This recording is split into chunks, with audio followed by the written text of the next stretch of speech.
ചുള്ളിമടയിൽ ഇറങ്ങിയ കാട്ടാന അവിടെ റെയിൽവേ ട്രാക്കിനോട് ചേർന്ന് നിൽക്കുകയായിരുന്നു. നാട്ടുകാരും വനംവകുപ്പും ഒക്കെ ചേർന്ന് പടക്കം പൊട്ടിച്ച് ആനയെ തുരത്തുകയായിരുന്നു. അവിടെ നിന്നുള്ള ദൃശ്യങ്ങളാണ് ഇപ്പോൾ കാണുന്നത്.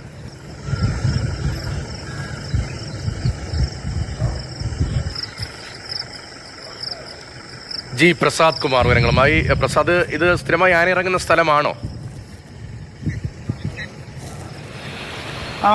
രതീഷ്, തീർച്ചയായിട്ടും എല്ലാ ദിവസങ്ങളിലും നമ്മൾ പാലക്കാട് 2 സ്ഥലങ്ങളാണ്, ധോണി ഒന്നും കഞ്ചിക്കോട് ചുള്ളിമട, ഈ 2 സ്ഥലത്തും ആന ഇറങ്ങുന്ന പതിവാണ്. പക്ഷേ കഞ്ചിക്കോട് ആന ഇറങ്ങിയിട്ട് അങ്ങനെ ഈ കൃഷിയൊക്കെ നശിപ്പിച്ച് അങ്ങ് പോകും.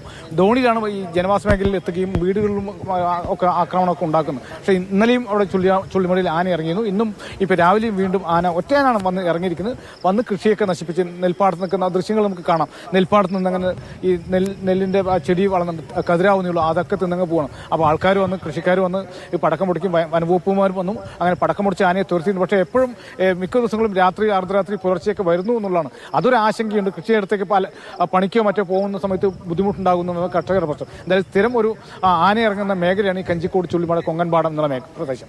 ദിവേഷ്, സ്ഥിരമായി ആന ഇറങ്ങുന്ന സ്ഥലമാണ് കഞ്ചിക്കോട്ട്. അവിടെ വീണ്ടും ആന ഇറങ്ങി, കൃഷിനാശം ഉണ്ടായിട്ടുണ്ട്. ജനവാസ മേഖലയോട് ചേർന്നാണ് ആന ഇറങ്ങിയത്. എന്താണ് ജി പ്രസാദ് കുമാർ അവിടെ നിന്ന് നൽകുന്നത്.